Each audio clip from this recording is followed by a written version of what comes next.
Leadership stratégique. Alors, j'aurais simplement tendance à dire que c'est vital.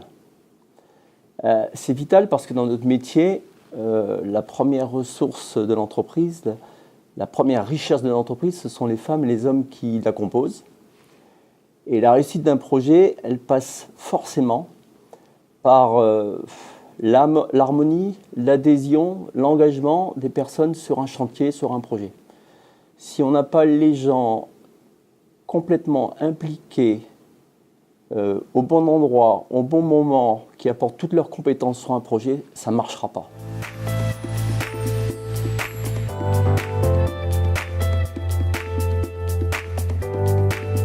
Bien, moi, je dirais que c'est une importance capitale. C'est vraiment primordial. Cogeco, on a des départements qui font de la veille technologique. On est constamment en train de regarder ce qui se passe sur le marché pour adapter nos stratégies face à la compétition. Donc, ça nous amène à être très agile et de devoir se repositionner constamment en fonction de ce qui se passe. Donc, importance majeure.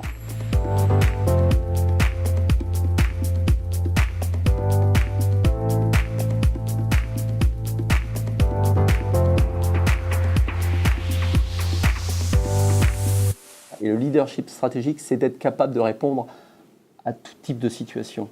Donc toutes ces compétences, il faut les avoir. Et il y en a toujours une qui se met plus en avant suivant la situation à laquelle on est confronté. Pour permettre à l'entreprise de continuer à avancer et évoluer, c'est formidablement fédérateur. Tout le monde est concerné, de la première personne sur le terrain jusqu'à la personne qui se trouve dans ce fameux laboratoire. C'est une chaîne. On est dans le cadre de l'anticipation, on est dans le cadre des décisions, on est dans le cadre de la recherche d'alternatives.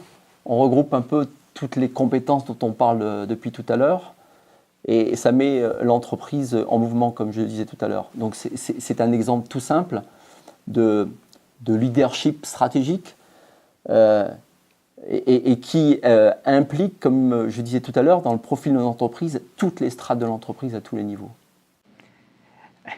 Elles sont toutes importantes, mais je dirais l'interprétation, pour moi, a une valeur fondamentale parce que si on interprète mal les données qui sont devant nous, ben, on peut carrément prendre des décisions complètement aberrantes. Donc, l'interprétation serait pour moi une très importante.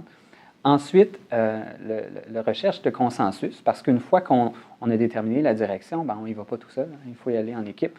Et le consensus fait partie de ça. Et puis, la dernière, je dirais, une que j'affectionne particulièrement, c'est l'aspect d'apprentissage. Je pense que comme être humain, on a tous cette volonté-là de se développer. Alors, si on peut créer une organisation où les gens apprennent, où les gens grandissent, ben, c'est un avantage concurrentiel qui est important.